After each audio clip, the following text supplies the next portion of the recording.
And welcome. Raise Your Inner Game today. I'm David Levin. This is our Friday episode, so we're talking all things inner game. Tuesdays are for sports and sports parenting. Fridays are for everything and everybody. So welcome. And how are you today? How are things with your inner game? Are you feeling good? I hope. Maybe you're stressed out, a little worried. I hope not. What's going on for you? For me, things are good. Another good week. Nothing special going on, just normal life, working away in a midsummer groove, feeling healthy, getting things done. Pretty good all around. So some things to talk about today, my ups and downs for the week, the role of courage in happiness, some good news on the economy, thoughts on when we wish we could have the things that other people have, listening to our body when making health decisions, our weekly challenge, and an amazing new movie. So I'll start with ups and downs. What things were lifting me up this past week and what things were pulling me down, making life harder. In the ups column for me this week, I had a few actually. A surprising one was the new movie, Inside the Spider-Verse. Of all things, it's the second one in the series of these Spider-Verse movies. I loved the first one. Could not imagine how they could follow that up. But our son saw this, could not stop talking about it. So I went this week and was just blown away. Better than the first one. It was so good. It lifted up my whole week, I swear. I'll say more about it later, but that was truly amazing. It was a really great lift. Uplift. The second, and this is actually really great. My daughter is writing a book. She's 14. This is her first one. She started it last year as her 8th grade project, but decided to continue and finish it over the summer. She had a great mentor and editor during the project, but the plan was to only go through the first chapter, so she needed to find a new editor for the rest, and we ended up deciding that would be me. So I'm editing her book. You can imagine how complicated that might be.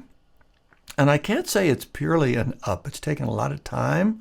Also, it's a little bit stressful figuring out how to walk that line between wanting it to be as good as it can, and that in my eye, while at the same time honoring that she's 14 and being realistic about that. It's just a very rich and alive project to be working on. And even though it is a bit of work, it's also excellent. I had a few really great coaching calls this week with the Sports Academy private coaching students. It's the kind where you're not sure how things are going, You're a little nervous, but they end up great. It's a great feeling. So those are my ups. It's a nice little list. On the downs, I already talked about the editing project. Another one, a small one, but sort of sad. I've decided I can't play Ultimate Frisbee after all. You remember last week how excited I was about it? It was my main up for the week. It was so much fun. But I played again, and I've just concluded that it's too much. I am too old to be playing that game with people half my age. It really is sad, though. I don't have anything else in mind to replace it, at least not yet. But it is definitely too much. So there you go. At some point, I have to act my age, I guess. Of course, there are a ton of items related to the typical politics stuff. I don't really want to get into them. The only thing I did want to say is that they're a classic down, meaning they're always there in the background, this low-grade fear of bad things potentially happening. It sort of reminds me of the Cold War in a weird way. There's this threat out there. It's a real threat, these idiots in power. And just adds this layer of stress and worry and everything that requires energy and intention to not be pulled down by it, right? That's a classic down.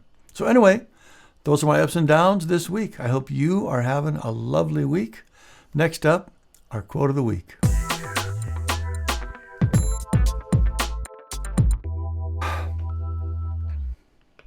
All right, our quote of the week.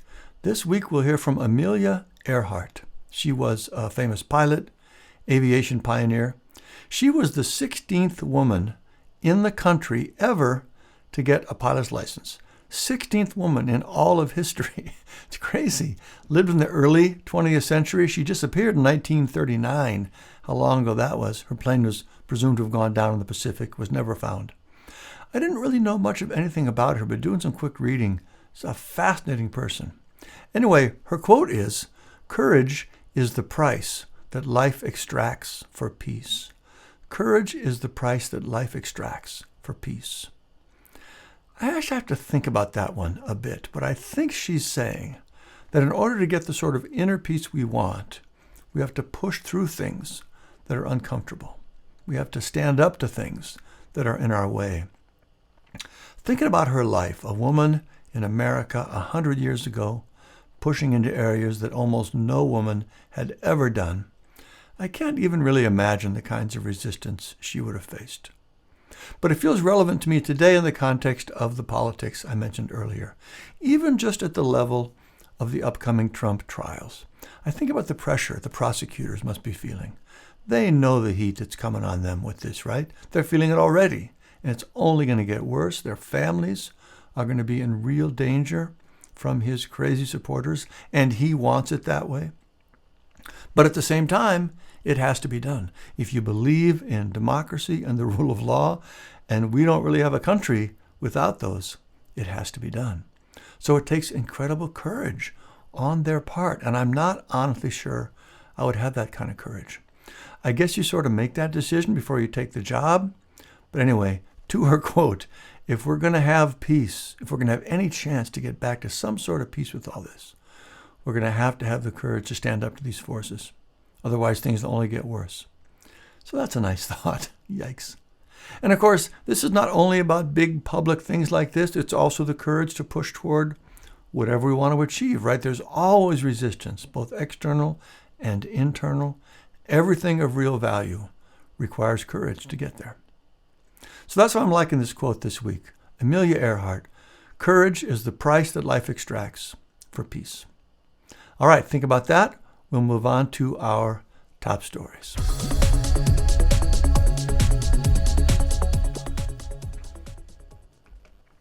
Okay, top stories.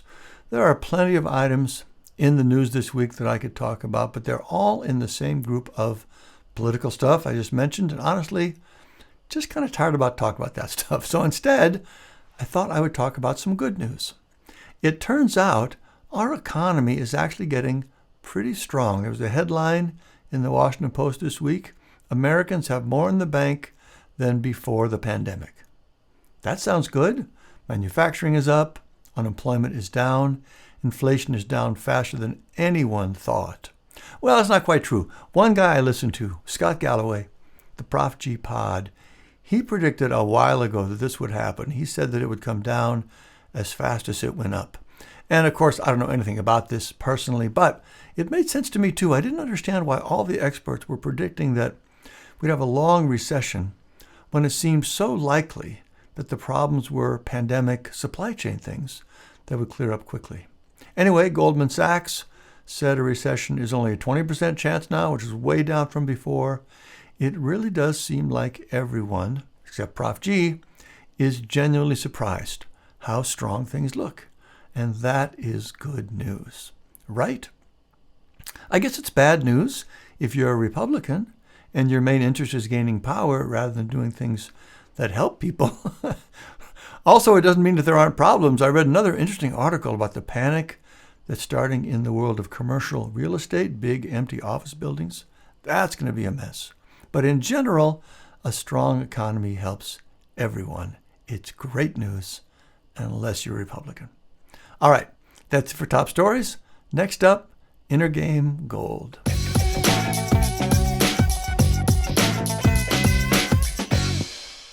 All right, Inner Game Gold. So these are the ideas and concepts I come back to over and over to help me stay on track. And this week, I want to return to this idea.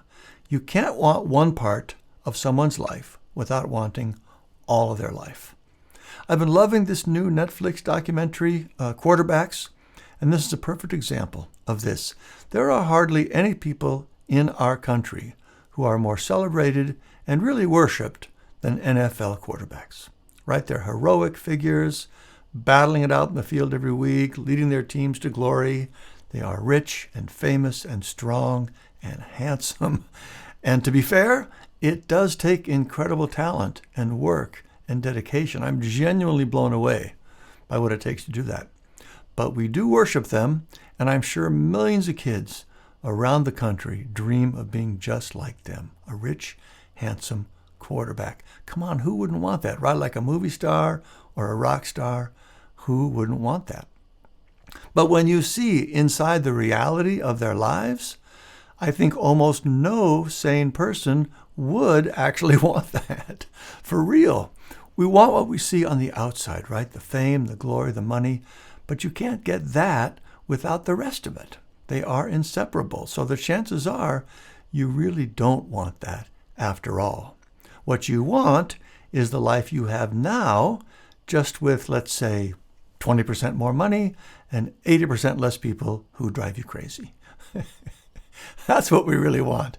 Anyway, that's our Inner Game Gold for this week. You can't want one part of someone's life without wanting all of their life. All right, next up, raise your outer game.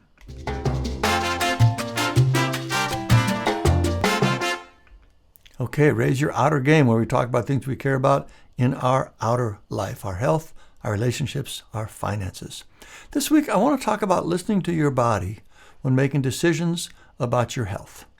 I mentioned earlier that I decided to stop playing Ultimate after 2 games, even though I loved everything about it. It was so fun and exhilarating. I was doing it with our son. I just loved it. But the next 2 days after, I was stiff and sore and noticeably less strong and capable than normal, which is not what I want from exercise, right? At my age, I exercise to feel more capable, not less. So that was a problem. My heart is another concern. Again, everything's fine.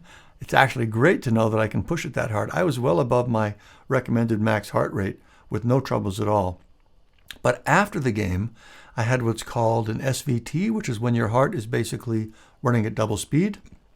It's not inherently dangerous, more of an annoyance within limits. Worst case in the past, I've had one go for maybe 10 minutes. I do get them now and then. The night after this game, I had one that lasted for over 3 hours. I couldn't get it to stop. It finally did on its own. Again, not really a problem, but, not great. So given all that, I have decided to stop playing Ultimate, which brings us back to listening to our body in making health decisions. You hear a lot of people say you should do that. Just listen to your body. Just let it tell you what it needs, right? And generally, I think that is a terrible idea. I really do. But I do appreciate that it is tricky. In my Frisbee story, on the one hand, my body said, this is great. I love this. I'm having a great time. It feels fantastic to be moving like this. All the messages were good, though it was clear I needed to pace myself. 2 hours later, my heart says, maybe not such a good idea. And the next day, my whole body says, what are you doing? All those messages are coming from my body too, but they're not saying the same thing.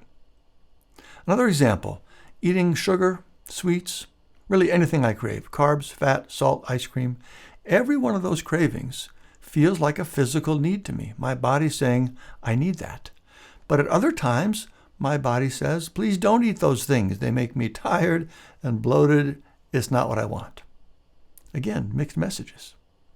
So here's the thing, and maybe this is just me being too literal, but when I hear listen to your body, I hear them saying, do what your body is telling you. And that's where we get into trouble. That's me continuing to play Ultimate and eating whatever I'm craving. I'm following my lower impulses and acting unconsciously and basically always doing things that are bad for me. But if instead I decide what to do intentionally, based in part on what my body's telling me, though over time, not just in the moment, but also on what I know about what's good for me, now I can make a good decision. The bottom line is we absolutely need to pay attention to what our body's telling us, but if we let it lead, it will lead us away from what we want. Think about this one. If I was a younger athlete in a serious competitive sport and working to be the best I could possibly be and dealing with the pressure of competing at that level, the messages coming from my body would mostly just not be helpful. First, you know that athletes at that level are pushing themselves far beyond what their body says they should, right? There's no doubt about that. And in a game, they're playing hurt all the time. Do you think their body's saying, okay, that hurts, but keep doing it? No, it's saying, stop, don't do that. But they keep going because they know they can. Now, there's a limit. At some point, even though the pressure is on to continue, they know they have to stop, and that knowledge is also coming from their body. So again, it's the same thing. We're listening to what our body's telling us, but making conscious decisions based on the fuller picture. At first, with normal aches and pains, the body says stop, but we know it's okay to keep going. Later, when we hit a more serious limit, the body says stop, and we say, okay, you're right. We need to stop. So anyway, that's my take on this common suggestion that we should listen to our body. Yes, we do need to do that. It's an important part of self-awareness, and it's worth saying because a lot of people don't have that awareness in the first place. So listen to it, just don't let it lead. As much as possible, you always want to make conscious decisions based on the full picture. All right, I hope that's helpful. That is Raise Your Outer Game for this week. Next up, our Charging Station Challenge.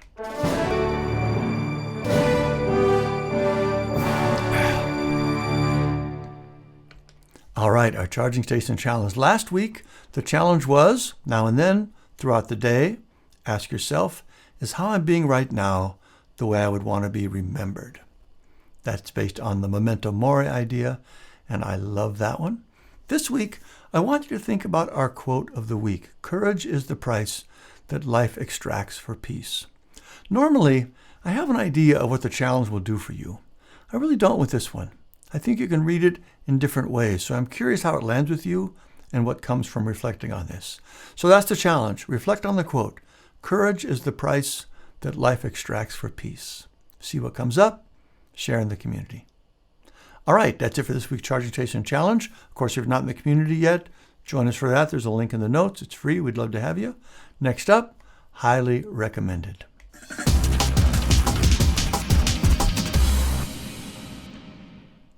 Okay, so these are the things I'm crazy about right now. Books, shows, gadgets, maybe just things I'm reviewing. I already mentioned my top recommendation this week, which is the new movie, Spider-Man Across the Spider-Verse. Even just saying that makes me laugh, thinking how unlikely it is that I would love it so much. But I'm telling you, it is simply remarkable. It's not a typical Marvel movie. The level of creativity and artistry and heart and genius, really, I just can't get my head around it. It's playing at a level that I didn't even know existed. It's crazy. Cannot say enough about it. Highly, highly recommended. Still Loving Quarterbacks on Netflix, about halfway through now. I have so much more appreciation of what they do. And it's just a super engaging show, too. It's very well done. And those are my recommendations for this week. And that's it for this week's show. If you like what you heard, please do tell your friends, a family, in-laws, co-workers, second cousins. I guess they're family. Anyway, invite them to join us and rate and review the show on Apple Podcasts. That's how new people find the show and get the mental game charge we all need. If you play sports and want to boost your mental game, or you have kids in sports, check out our Mental Game Starter Kit. It's a great set of resources to help anyone take their mental game to the next level.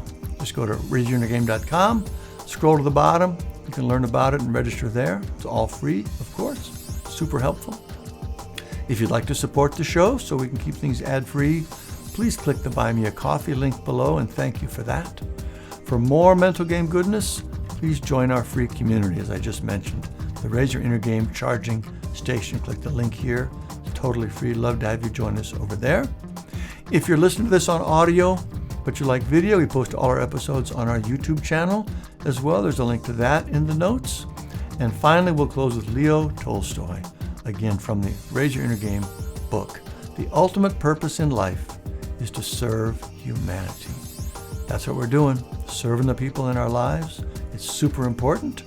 So keep up the good work, and we'll see you next time.